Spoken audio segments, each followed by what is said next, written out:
naye ffe tukaaba abantu baffe bemutta naddala wano mu Buganda tubabuuza twabakola ki basajja mmwe nga Buganda ye yabafuula kye muli muzze obugagga bwammwe mubujje wano bwonna na buli kimu kyonna ensi yonna yali yabeerabira n'olwekyo sebo kyensembyayo mundaba yaani avunaanyizibwa ogamba basajja mmwe ogamba ggwe kaakati security tulina ebitongole bingi tulina aba UPDF tulina aba poliisi tulina abaki ne bano bateekawo obutongole obwa security mbu obukuuma regime sigamba obukuuma government n'obukuuma regime ne babukwasa emmundu Evere Kapere kati leero alina emmundu n'owulira nti ono abadde wano bamututte oli abadde wali bamukubye amasasi kansuubire nti gwe byonjogerako tobiraba ffe tubiraba kuba zino issues ezimu ziraba nga aba opposition omulamu ogukansule si gwagulese ati kati wekugamba ndabanga yeewuunya nolwekyo sewoze mbadde nkugamba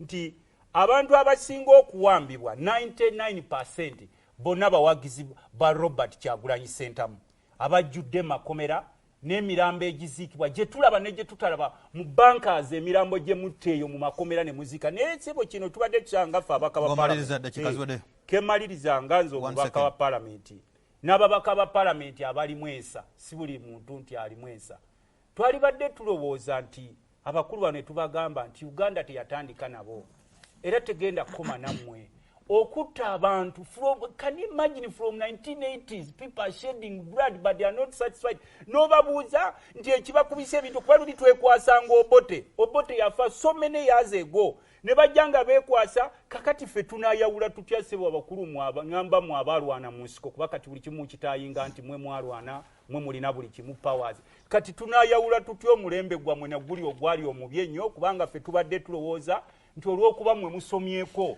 ate mufunye n'obugagga buyitirivu nnyo bwe mwali muluubira kati tubabuuza kiki ekittisa bannansi n'abalala abajjudde makomera yembaka Lutamaguse Makula wa Democratic Party njagala kujjukiza Mobile Coffee bakola kaawa obasanga ku Ham Shopping Grounds wa Nakivubo Road mu Kampala oyinza n'okubasanga Embaale ku Bishop Wasike Road Mobile Coffee nga bw'owulira erinnya bakola kaawa gw'oyinza okunywa ku mukolo gwonna bridal parties, bridal showers, breakfast meetings atenga mu buli mbeera osobola mukozesa wandika essimu yaabwe 0785 240 922 0785 240 922 nze Busuulu ndi ku Masengere wano jina Honorable Dr. Chiwanda, Honorable Charles Romshana, Honorable Elect wa Kasambya David Kabanda ne Honorable Tamaguzi yava waggulu njagala kukwasa muzindaalo ssentebe wa NRM bendo lya Buganda naye atunuulire ensonga gye ntadde mu ddiiro kusinziira ku bamu bagamba abantu 13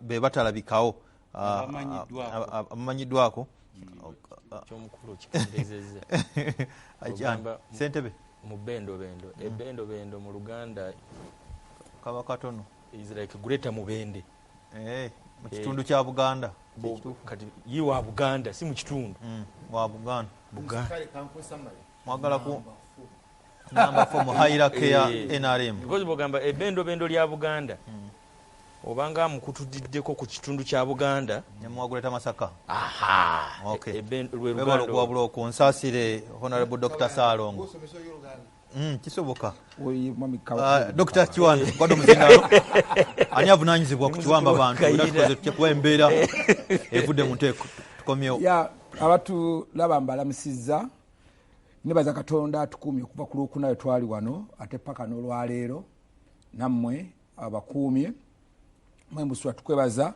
ayina batugoberera bulijjo ku maaso ku ggwanga tubebaza kuba ababeerako batandise tusindikira message n'okutujjukiza program yaffe so njagala okubabuuzaako Banamityana North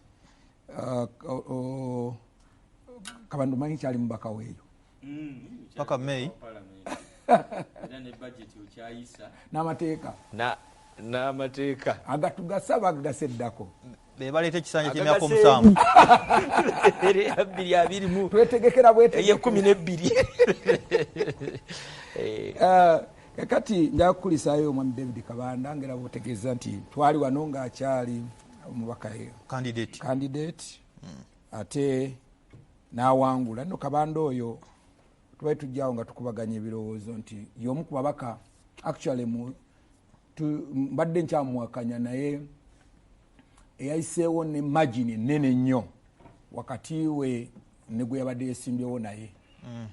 So tukuyozaayoza Mwami David Kabanda ate ekirala ntumwenyumiriza mutabadde mukulembeze w'abavubuka si muntu agwa obugwi mu kintu kulembeze wa project y'abavubuka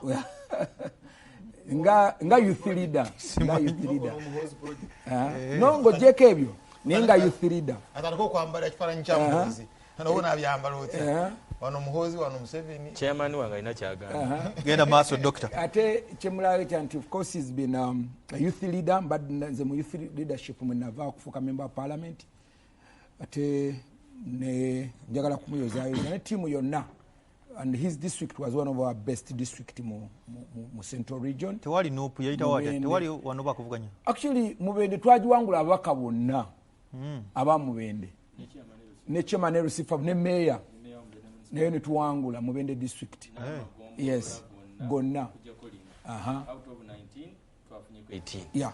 So njagala kubayozaayoza councillors b'omu district yes. Out of 42 twafunako 38.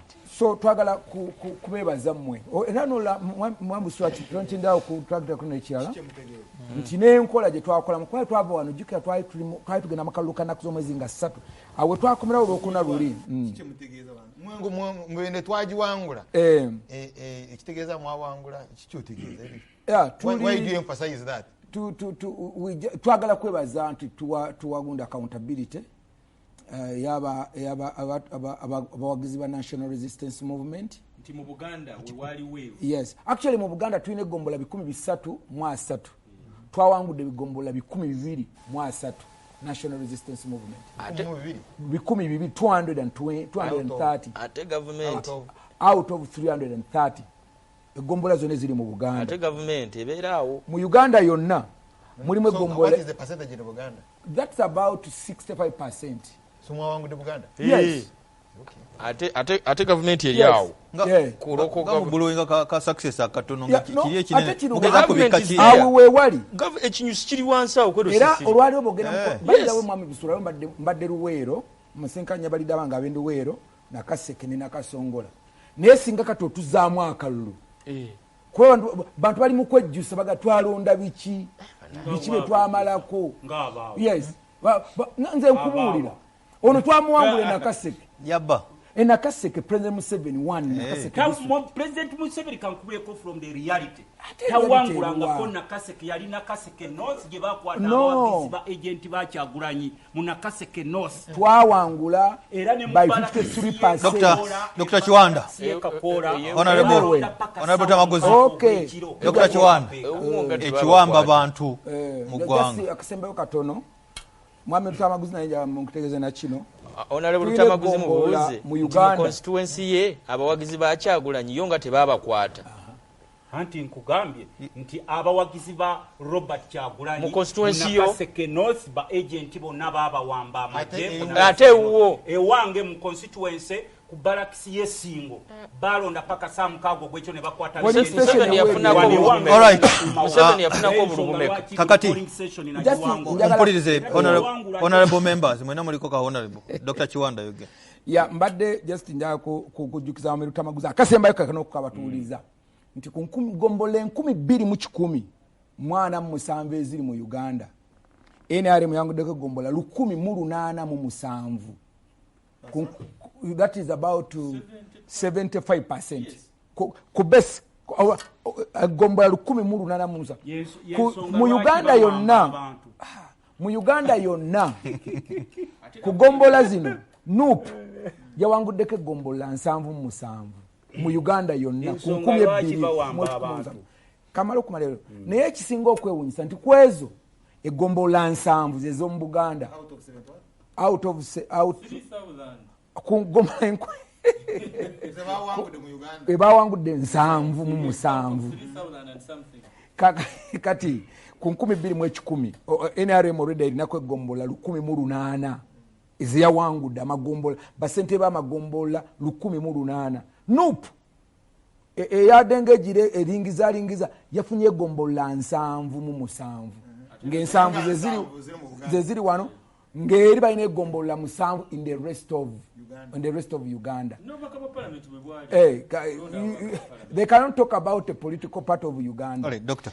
Now kakati bassebo ne banyabo njagala kubebaza Ekiwamba bantu wekirite kiriyo Ekiwamba bantu mulimu bintu bibiri mwambi usula mbadde njawo kwogera kisooka njagala waliwo kibayita Ekiwamba n'okukwata arrest and kidnap stroke abduction. Yes. Arrests are okay. Arrest is kiririgo kiri mu mateeka bajja Kiwanda tukwagala kukwata ne procedure ya arrest weeri lwakuba abamu bagenda bagiteekamu akajanja kugamba abantu omuntu engeri gyakikolamu era ndowooza nti I think our security forces zina nazo okubaako engeri gino mukolamu emirimu gyammwe tulaba nti you don't overblow it nekituswaza ate nekiswaza ne professionals zammwe but Ekiwamba bantu kidnap si kirungi. Teri muntu yenna ali mu kifo kya bukulembeze ayinza okuwagira okuwamba abantu kubanga okuwamba abantu kiri kidnap kitegeeza kikolebwa n'abantu. Yes, betutamanyi na kumanya. First of all, security forces tezina kuwamba abantu nezina okukwata. They can arrest but they are not supposed to kuwamba to kidnap. Kidnap kigambo kikolebwa batujju, okuwamba abantu kikolebwa batujju era bwe mugezaako okukikozesa kyangu nnyo okuva mu ngalo ate abatujju ne bakikozesa. So mwambi usula ku kino kyengamba nti nze nga vice chairman wa party etanaloozebwa kuva mu buyinza tetuwagira naka tunatoswaga nti ekyo tuwagira Ekiwamba wabula okukwata abantu okuwagira. Yes, omuntu ayina teeka lino limukwata. Olwaleero mbadde mu lukiiko olumu nga vice chairperson wange ayina emisango gye bamuvunaana one of the districts. Poliisi nejja wembadde ngenza okulaba nga yeetoolodde wonna nga wendi mu lukiiko mbaddemu ne minisita Mululi Mukasa ne betoola wonna bona ab'emigo batuuni biki n'enfuluma ne mbabuuza kiki tyaba tugambye tugenda kukwata swami nga ati bwe mba mwina omuntu mwagala okukwata wano kiki ekiriwo nti kamala olukiiko ku ssaawa 11 nja kumuvuga nja muleeta ku poliisi bwe kibanga si criminal gunti poliisi ne withdrawinga bwe ziba essaawa 11 omuntu gwe badde baagala omwami gwe badde baagala ne muteeka mu motoka ne muvuga ne mutwala ku poliisi okukola statement ye. That's arrest. Ne DPC n'amugira n'akutandika okukola statement. Kati ekyo tusobola kukijjawo because that is arrest and that's okay. Bw'oba olina musango guvunaana omuntu aguwoze. Kakati naye kino kitunulidde ekyo tunulya kino abagira mu drone batwala tumunoonyeza poliisi tetumanyi gyali bamutwala nga 26 olaba abantu nga bakaaba olova. Ekisooka ekintu ekyo kirimu emirundi ebiri. One, security forces zaffe zonna oba mmwe muwamba oba mmwe temuwamba muvunaanyizibwa kubanga twalayira yes okukuuma abantu n'ebintu byabwe. Katulaga nti affe si ffe tuwamba tetumanyi gye balaga then why are you in that uniform? Kati ngolayo mwami Kabanda oba mwami Rumushana mwami Kabanda agenda mu parliament ne muganda wange Lutamuguza ati fere teka ne wetwayita tetwalimanya but you are the member of parliament.